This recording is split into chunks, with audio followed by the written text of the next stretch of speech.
Passamos agora à aula de discussão de casos referentes às aulas do módulo 1 de abdômen. Esse caso é uma paciente lúpica que apresentava na internação um quadro de ascite, derrame pleural, derrame pericárdico e foi feita uma punção renal e essa punção evoluiu com uma complicação que foi um hematoma no espaço renal. Então aqui são 4 imagens de tomografia no plano axial.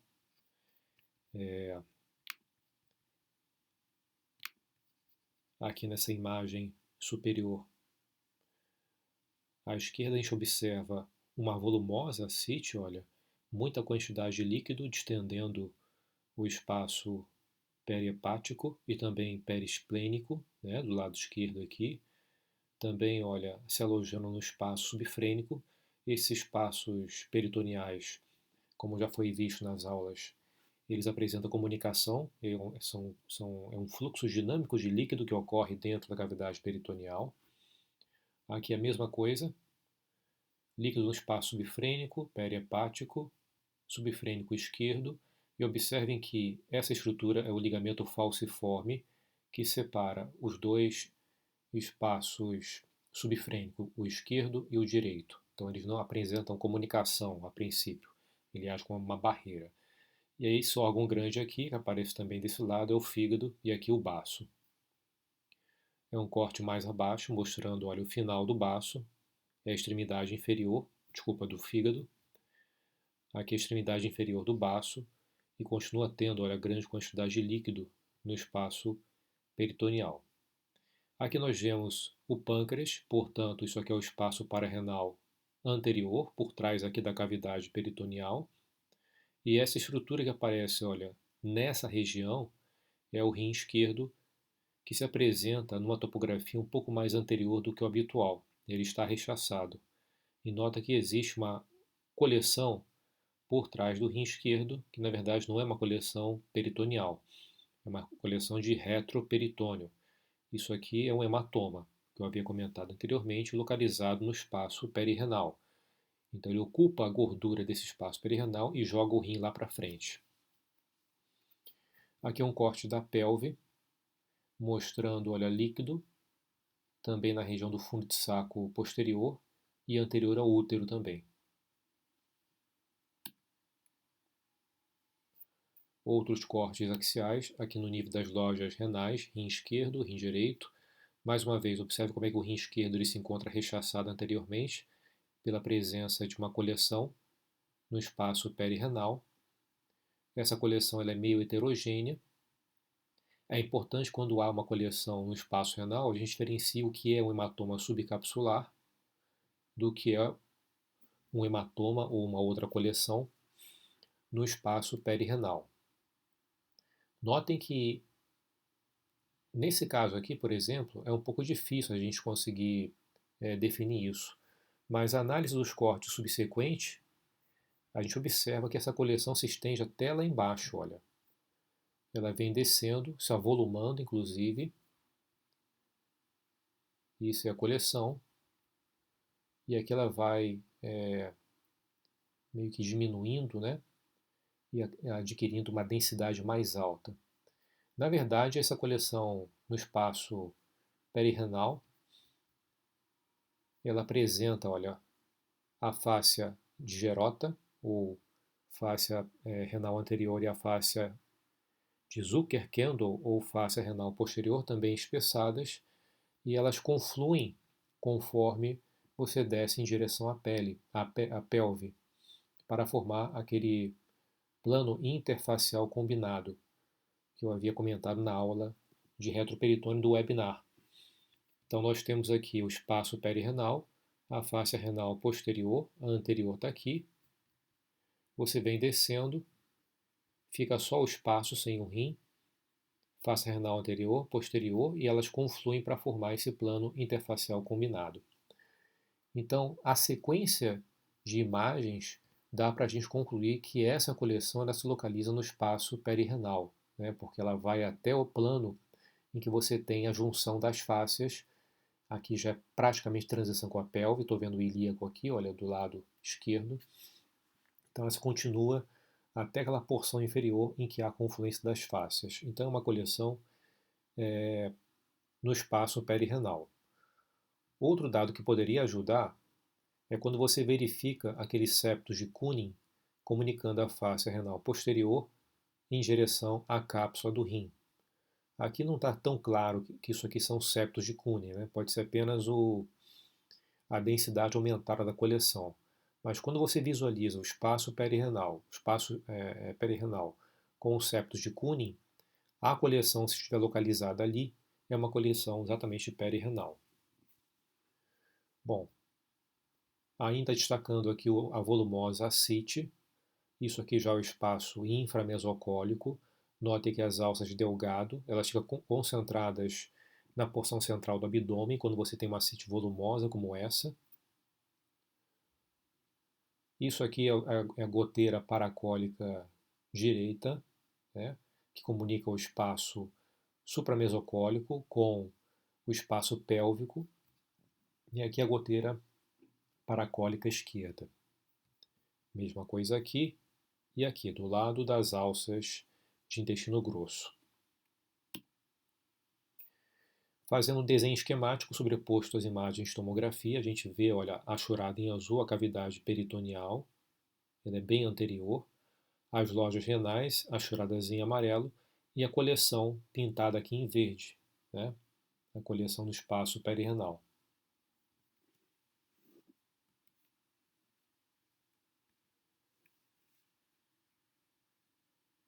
Observe como o cólon descendente, que é esse aqui, ele fica, olha, por trás da cavidade peritoneal, já que ele é um órgão do espaço pararrenal anterior, do retroperitônio. O mesmo caso, só que agora em vistas sagitais, esses dois, uma vista coronal de frente. Olha aqui a loja renal esquerda, a pelve do rim e o ureter rechaçado pela coleção. Né? Nota como é que ela desce em direção à pelve, né? Naquele plano interfacial combinado, que é uma área de transição em que há a junção das duas faces renais anterior e posterior. A cápsula renal não vai fazer essa conformação e esse tipo de trajeto, obviamente. Então, é um hematoma no espaço perirrenal. Aqui o fígado, espaço subfrênico direito, espaço perihepático e o líquido, olha, descendo pela goteira paracólica em direção ao andar inframesocólico e também a pelve. Mesma coisa aqui, olha, líquido subfrênico esquerdo descendo pela goteira paracólica em direção ao andar inframesocólico e pelve. Do lado esquerdo existe um ligamento chamado ligamento frenocólico que se interpõe entre esse espaço periesplênico e a goteira paracólica do mesmo lado. Ele dificulta, é uma barreira parcial, a passagem do líquido entre esses dois compartimentos, mas ele não impede totalmente que esse líquido atravesse de um espaço para outro. Tanto é que está acontecendo isso aqui. Quando é uma ascite volumosa, ele não impede. O corte sagital, a gente nota a cavidade peritoneal distendida pela ascite, como eu já falei. Aqui o fígado, aqui o estômago. Notem que esse líquido peritoneal ali se estende até um pouco aqui por trás do estômago. Então ele está atravessando o foramen de Winslow e entrando na chamada retrocavidade dos epíplons, né? Que é uma parte da cavidade peritoneal que fica aqui por trás do estômago e à frente do pâncreas, que se localiza no espaço parrenal anterior do retroperitônio. Aqui eu vejo parte do rim esquerdo e aquela grande coleção no plano sagital, rechaçando o ureter, olha. O ureter é essa linha branca opacificada pelo meio de contraste.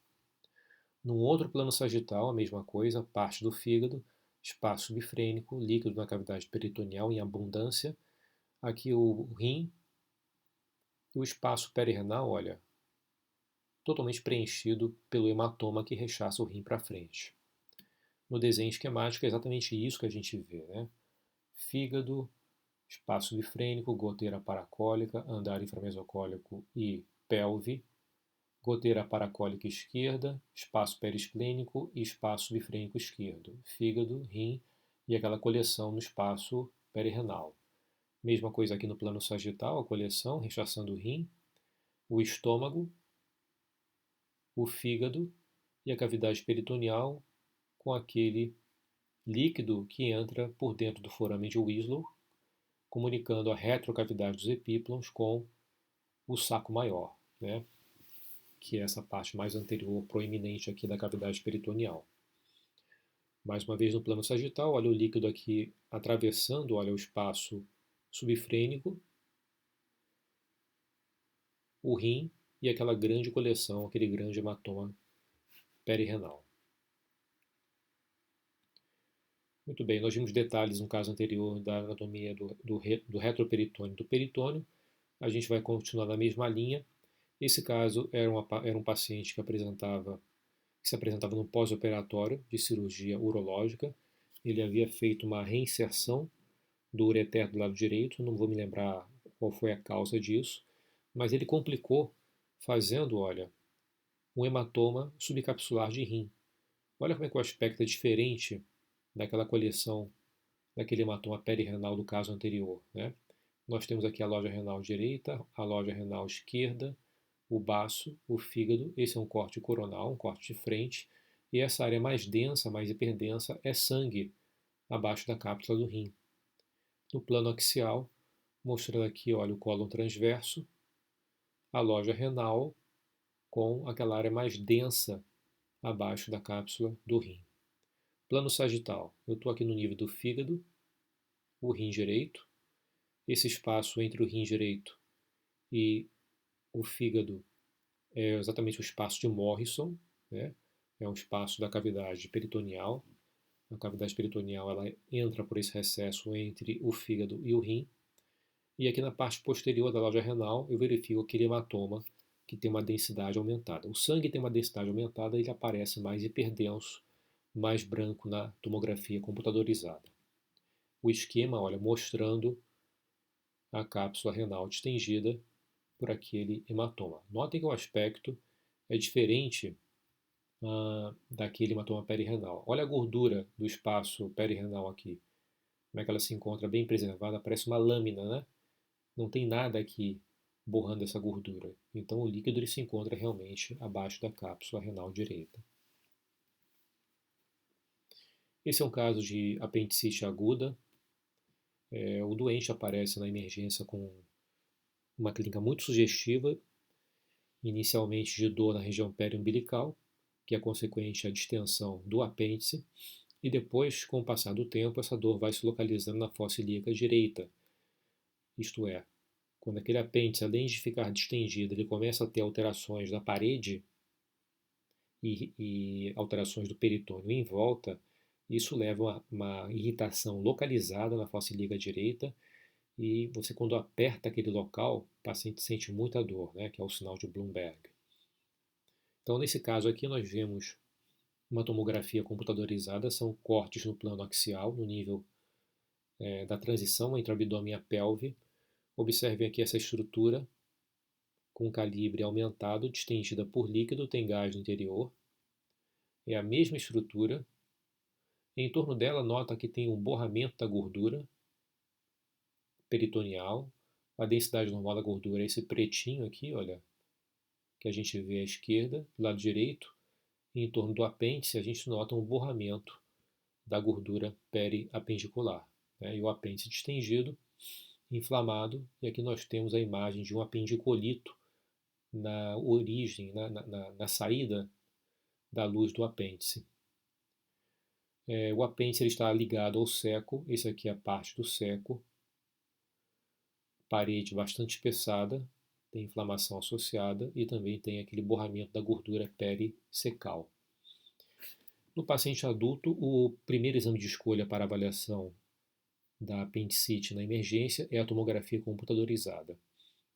No paciente pediátrico, para se evitar a exposição excessiva por meio da tomografia, realiza-se como primeiro exame a ultrassonografia e, nos casos em dúvida, se faz a TC. Mesma coisa para pacientes grávidas, em que você faz primeiro a ultrassom e, se for muito necessário, você complementa com algum outro exame de imagem.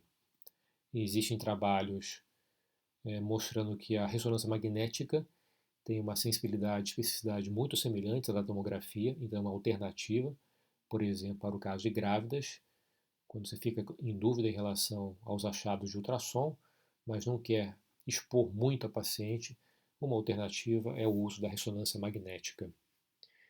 Como eu já falei, a apendicite ela tem duas fases, uma fase em que o apêndice ele distende, causa aquele desconforto, e uma outra fase em que a distensão ultrapassa um limite em que a luz, em que a pressão intraluminal ela supera a pressão no interior dos vasos que se encontram aqui na parede do apêndice. Então começa a haver uma alteração do fluxo vascular para a região apendicular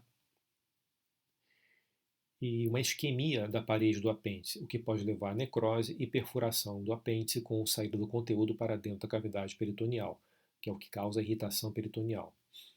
Então é importante para se definir essa segunda fase, em que tem perfuração do apêndice, que você visualize alguns sinais. Por exemplo, coleções que se encontrem aqui, livres em torno do apêndice, sugerem a presença de perfuração. Então, abscessos, fleimões que se encontram em torno do apêndice sugerem esse diagnóstico.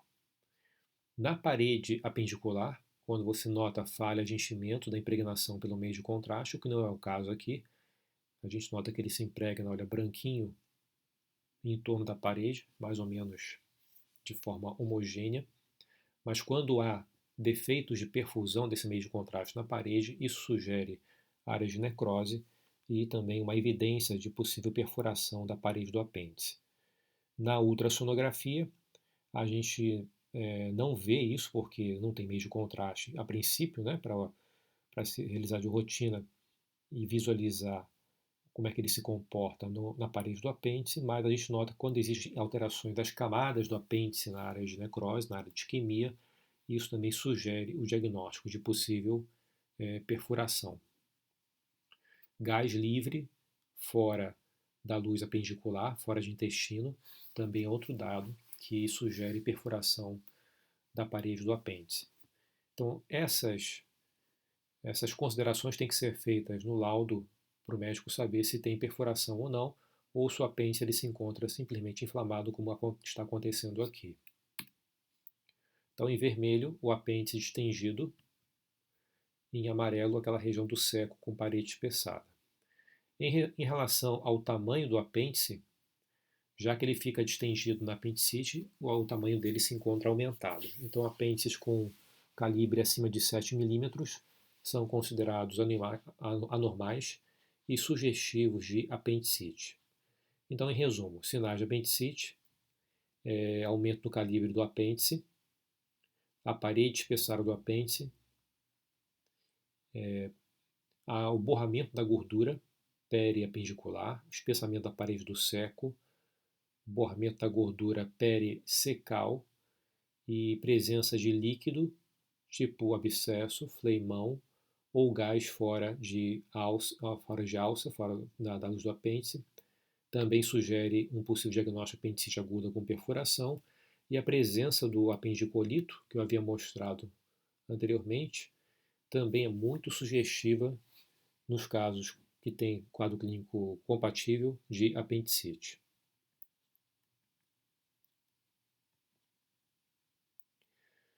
Esse é um paciente que tinha dor no hipocôndrio direito, muita dor, avaliação feita na emergência, e a gente nota os sinais de colicistite aguda. Isso aqui é cirúrgico. Então a vesícula ela se mostra com uma distensão acima do normal, né? Já que eu tenho um processo obstrutivo à saída do líquido biliar. A gente nota essa área mais escura, olha, por fora da vesícula, que é exatamente um líquido perivesicular, isto é, já tem necrose da parede, né, e saída de líquido para essa região em torno da vesícula. Isso também é um achado muito sugestivo de coliciste aguda. Olha aqui quando a gente coloca o Power Doppler, que é um método que estuda a vascularização de uma dada região, observa-se um certo hiperfluxo vascular na parede da vesícula biliar, mostrando que ela se encontra inflamada. Outro dado importantíssimo é você tentar identificar o cálculo biliar. Nesse caso, ele se localiza aqui na região proximal da vesícula, no chamado infundíbulo, aqui em decúbito dorsal, presente, em decúbito lateral esquerdo, ele continua imóvel nessa posição. Então, esses cálculos que se encontram sem mobilidade alguma na região do infundíbulo sugerem que sejam cálculos impactados, que estejam obstruindo o fluxo normal de bile pela vesícula biliar. Então, quando isso acontece, a vesícula distende muito e faz um mecanismo parecido com o do apêndice, né? Começa a haver redução do fluxo vascular, isquemia, necrose da parede e pode haver até perfuração com saída de líquido para o espaço perivesicular, como está acontecendo aqui. Esse é um paciente que tinha um quadro de infarto intramesentérico. Esse infarto intramesentérico tem diversas etiologias. A COVID pode dar isso, já que ela causa secundariamente fenômenos tromboembólicos. Pode haver uma trombose das artérias relacionadas com o intestino, e isso causar isquemia e a médio prazo causar também necrose da parede, perfuração e saída de conteúdo para dentro da cavidade peritoneal, que é o que está acontecendo aqui. Então a gente nota, olha, o espaço da cavidade peritoneal muito distendido, tem líquido aqui perihepático, também na região subfrênica, e uma grande quantidade de gás associada. Isso aqui, na verdade, é um hidropneu peritônio. Olha o aspecto do fígado. Essas áreas mais escuras é gás dentro de ramos da veia porta. A necrose da parede, a pneumatose intestinal, que é o gás da parede, ele dissemina para dentro dos vasos dessa parede intestinal, para dentro das veias, na verdade, e isso aparece contrastando, olha, dessa maneira, os ramos do sistema porta do fígado. Mesma coisa aqui, distensão da cavidade peritoneal por gás e por líquido.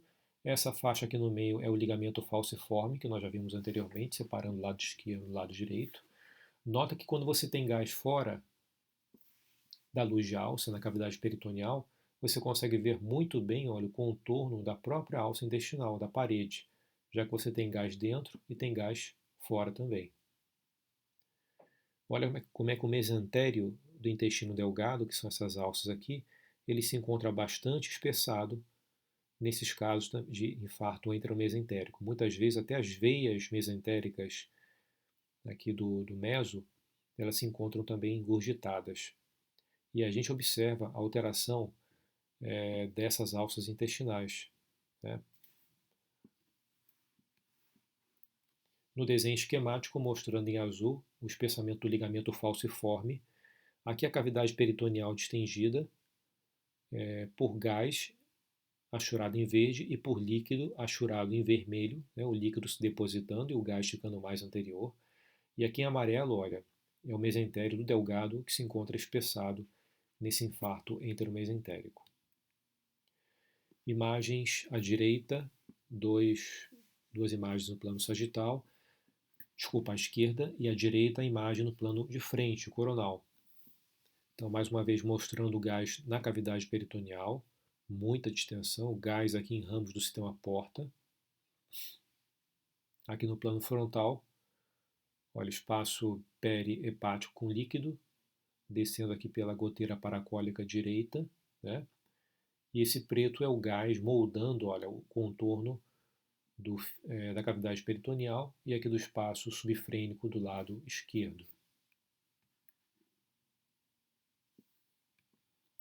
Esse é um vídeo desse caso.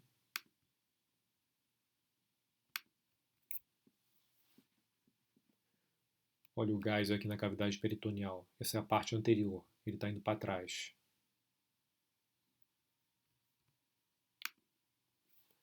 Então nota, olha, distensão do espaço subfrênico. O músculo diafragmático está aqui em cima. Subfrênico esquerdo também distendido. Olha, gás aqui por permeio, né, ao espaço das alças intestinais. Essas alças, olha, notem que tem essas bolinhas aqui, essas coleções gasosas pequenininhas. Isso é gás na parede intestinal, né, que provoca necrose e perfuração com saída do conteúdo em direção à cavidade peritoneal. Então essas coleções menores aqui, olha, na parede da alça, isso aqui é exatamente pneumatose intestinal, consequente ao infarto, né? Uma alça com essas coleções gasosas na parede, muito gás aqui na cavidade peritoneal e também na região da loja hepática, em consequência à disseminação para os ramos portais. Olha o meso do intestino delgado como se encontra bastante espessado também em conjunto. E aqui as alças de intestino delgado, com gás aqui na parede de alça, olha só.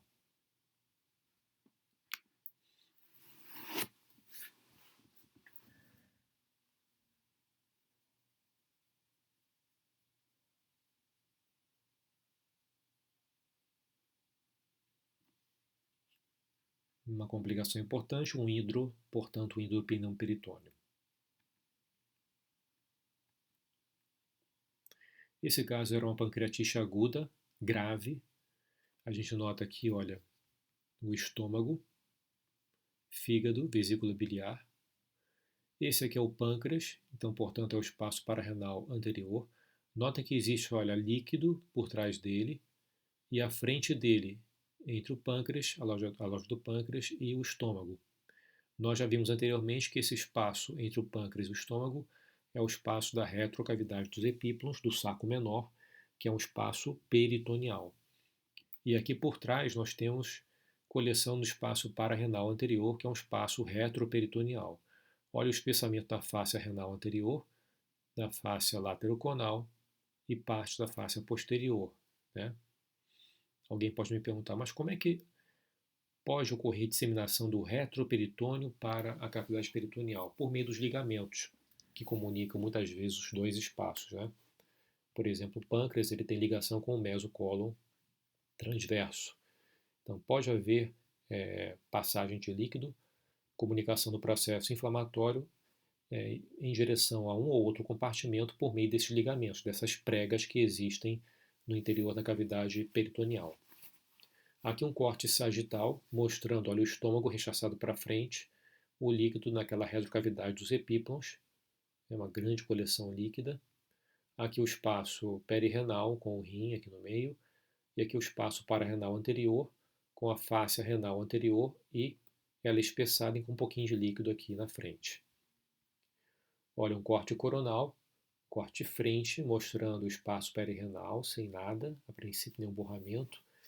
E aqui, olha, no nível subfrênico, eu observo uma coleção líquida, que é uma coleção da cavidade peritoneal. Ela provavelmente se comunica com essa coleção na retrocavidade aqui. Então, passagem de líquido para o saco maior, para a cavidade peritoneal principal, com alojamento aqui na região subfrênica. Então, em verde, eu tenho mostrando a cavidade peritoneal, aqui em azul o estômago, o vermelho a linha pararrenal anterior, retroperitônio, em amarelo o rim,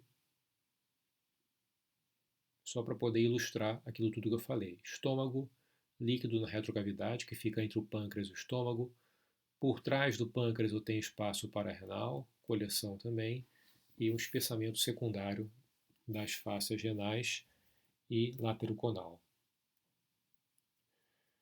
Pessoal, era isso. Obrigado então pela atenção de todos e até uma próxima ocasião.